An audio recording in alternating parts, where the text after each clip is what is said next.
ઘણા સમય પહેલાંની વાત છે. એક જંગલમાં એક દિવસ અજબ ઘટના બની. સવારના સૂરજ સાથે જ જંગલના પ્રાણીઓ પાણી પીવા તળાવ પાસે ભેગા થયા હતા. અચાનક બધાની નજર એક ગધેડા પર પડી. દૂરથી મોનું ગધેડો બધા પ્રાણી અને પંખીઓ પાસે આવી રહ્યો હતો. પણ એ સામાન્ય ગધેડો નહોતો. એના શરીર પર લાલ, લીલા, પીળા અને વાદળી રંગો છવાયેલા હતા. પૂંછડી પર ગુલાબી છાંટા અને કાન પર જાંબલી રંગ. બધા પ્રાણીઓ આશ્ચર્યથી પૂછવા લાગ્યા, અરે ગધેડાભાઈ, તમે આવા રંગીન કેમ? મિત્રો, હું નજીકના ગામમાં માણસોની વસ્તીમાં ગયો હતો. ત્યાં હોળી નામનો તહેવાર ચાલતો હતો. એ શું હોળી? એમાં શું હોય ગધેડાભાઈ?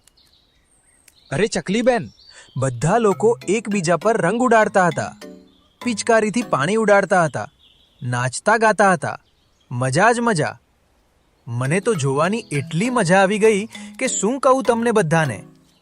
વિચારો, હવે જોવાથી જ આટલું સારું લાગતું હોય તો હોળી રમીને કેટલી મજા આવશે આપણે બધાને. વિચારો મિત્રો. મોર ઉત્સાહથી બોલ્યો, ખરેખર? તો આપણે કેમ ના ઉજવી શકીએ મહારાજ? પણ આ તહેવાર શું શીખવે છે? હોળીનો અર્થ છે જૂના મન-દુઃખ ભૂલીને નવા રંગોથી મિત્રતા કરવી. સિંહ રાજાએ જાહેર કર્યું કે જો આ તહેવાર મિત્રતા માટે છે તો આપણે જરૂર ઉજવશું. સાંભળો જંગલવાસીઓ, આ વર્ષે તો હોળી આજના દિવસે પૂરી થઈ ગઈ છે. તેથી આવતા વર્ષે વસંત ઋતુમાં આપણે પણ રંગોત્સવ ઉજવશું. પણ શરત એક, કોઈને નુકસાન પહોંચાડવું નહીં.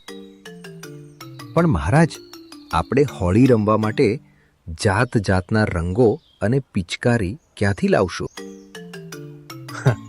એના માટે આવતા વર્ષે જે પ્રાણી અને પંખીઓને આ જંગલમાં રંગ અને પિચકારીની દુકાન કરવી હોય તે કરવી શકે છે. પણ યાદ રાખજો કે રંગ બિલકુલ ઓર્ગેનિક અને કેમિકલ વગરનો હોવો જોઈએ.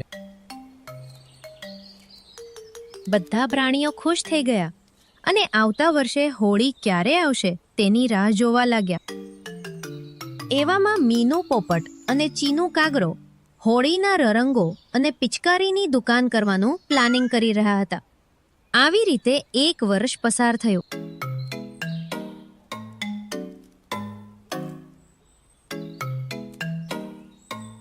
જંગલમાં ખુશીનો માહોલ હતો, કારણ કે જંગલમાં હોળીનો તહેવાર આવી રહ્યો હતો. અને મીનુ પોપટે અને ચીનુ કાગડાએ પોતાની દુકાનને સરસ રીતે સજાવી રાખી હતી. તેના જંગલમાં હોળી ચાલી રહી હતી. તેણે લીલો, લાલ, વાદળી, પીળો અને બીજા ઘણા રંગો એક થાળીમાં સજાવીને રાખ્યા હતા. અને મીનુ અને તેનો મિત્ર ચીનુ કાગરો ગ્રાહકોની રાહ જોઈ રહ્યા હતા. અરે ચીનુ, તે લાલ રંગમાં કલર કેમિકલ સારી રીતે મિક્સ કર્યું છે ને? હા દોસ્ત, મેં આ કલરમાં ઘાટું થવાવાળું કેમિકલ સારી રીતે મિક્સ કરી દીધું છે. તું ચિંતા ના કર મિત્ર. મિત્ર, આ 2-4 દિવસો જ આપણા કમાણીના દિવસો હોય છે. આ દિવસોમાં જ આપણે આખો વર્ષનો નફો ભેગો કરવાનો હોય છે. અને હા, લાલ રંગ થોડો સસ્તો વેચજો અને પિચકારી ડબલ ભાવમાં વેચવાની છે, યાદ છે ને? કારણ કે જંગલમાં બીજી કોઈ કલર અને પિચકારીની દુકાન છે જ નહીં.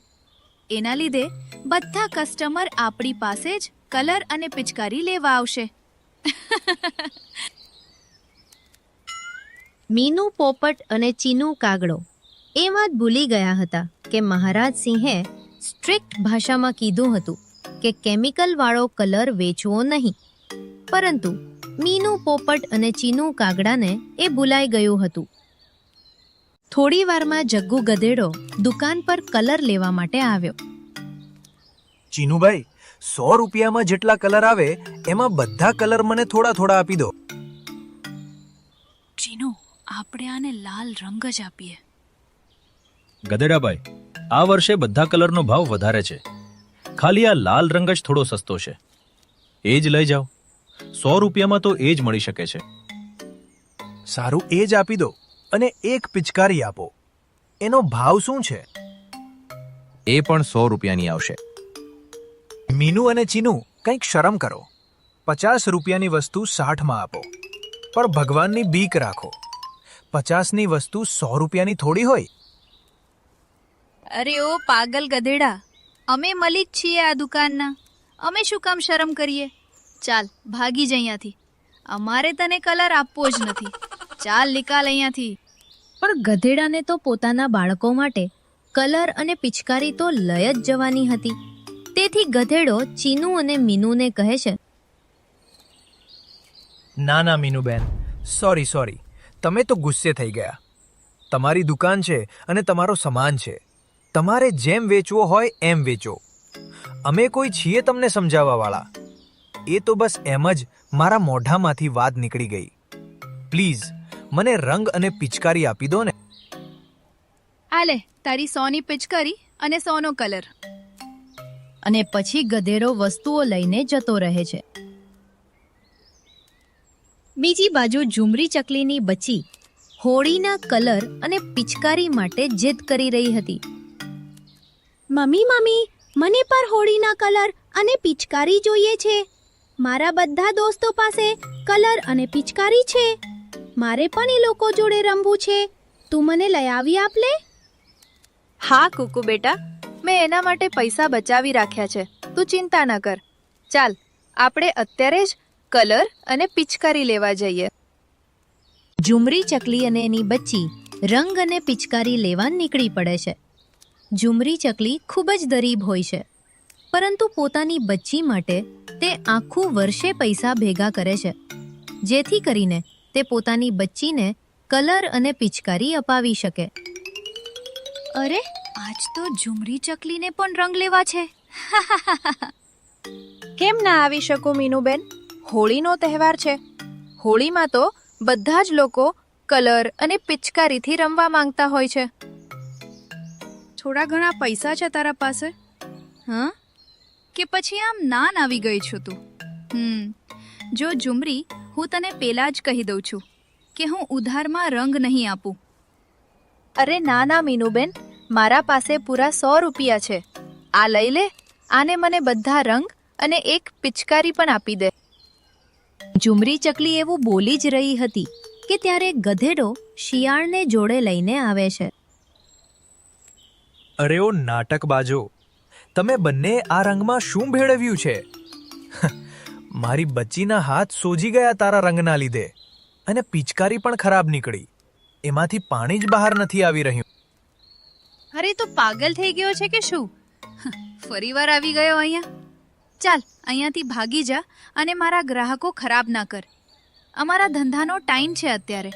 મારે તારા જોડે કોઈ લપ નથી કરવી અત્યારે. લપ તો અમારે પણ તારા જોડે નથી કરવી, પણ તમે બંનેએ તો બધો માલ 2 નંબરનો રાખ્યો છે અને પૈસા પણ 2 ગણા લ્યો છો. ગધેડાભાઈને તેના પૈસા પાછા આપી દો. એમાં જ તારી ભલાઈ છે. નહીતર શું? હે નહીતર શું કરી લઈશ તું? અરે વેટ.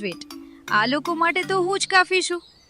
તારા પાસે શું પ્રૂફ છે કે મેં તમને દગો આપ્યો છે, ખરાબ માલ આપ્યો છે? એ તો અમે મોં પર કહી શકીએ ને કે તમે પિચકારી તોડી નાખી અને બીજી પિચકારી મફતમાં લેવા માટે તું નાટક કરી રહ્યો છે. ચકલીબેન, આ બંને ખરાબ કલર અને પિચકારી વેચી રહ્યા છે. તું અને પાસેથી કંઈ પણ ના લઈશ, અને હું પણ આખા જંગલમાં બધાને કહી દઉં છું કે અને પાસેથી કોઈ રંગ ના લઈ. કુકુ બેટા, હું તને બાજુના જંગલમાંથી રંગ અને પિચકારી લઈ આવી આપીશ. ઓકે બેટા? હવે તમે બંને અહીં બેસીને માખી મારજો.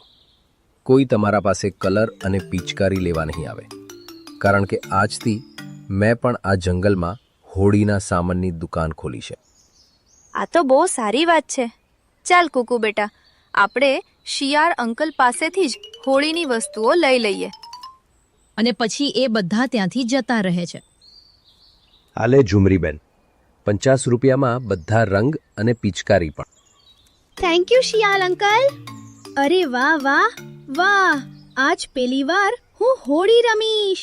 એ એ એ શિયાળભાઈ, આ તે બહુ સારું કર્યું કે હોળીના સામાનની દુકાન ખોલી તે. નહીં તો મીનુ અને ચીનુ તો બધાને લૂંટી જ રહ્યા હતા. બીજી બાજુ મીનુ અને ચીનુ સવારથી દુકાન ખોલીને બેઠા હતા, પરંતુ કોઈ તેના પાસે કલર લેવા આવ્યું નહોતું. ચીનુ, કોઈ કસ્ટમર આપણા પાસે નથી આવી રહ્યું. શું થશે આપણું હવે? મીનુ, તું ટેન્શન ના લે. મારી પાસે એક પ્લાન છે. તું રાત થવા દે. હું જોઉં છું કે આ જંગલમાં આપણા સિવાય કોણ દુકાન લગાવે છે હોળીના સામાનની. આપણે તેની દુકાનમાં આગ લગાવી દઈશું. આ બધું શિયાળનો મિત્ર મોર દૂરથી સાંભળી રહ્યો હતો. તેને જલ્દીથી આ બધું શિયાળને જઈને કહ્યું, અને શિયાળે આ બધું મહારાજ સિંહને કહ્યું. હવે એ લોકો દુકાનની પાછળ એક ઝાડ પાસે છુપાઈ ગયા અને ચીનુ અને મીનુની રાહ જોવા લાગ્યા. જેવા ચીનુ અને મીનુ દુકાન પાસે આગ લગાવવા આવ્યા કે તરત જ મહારાજ સિંહ સાથે શિયાળ અને મોર તેમની સામે આવી ગયા અને તેમને પકડી લીધા. એ પછી મહારાજ સિંહે એ બંને કારાવાસની સજા કરી. પછી જંગલમાં બધા પ્રાણીઓ અને પંખીઓએ મજાથી હોળી રમી.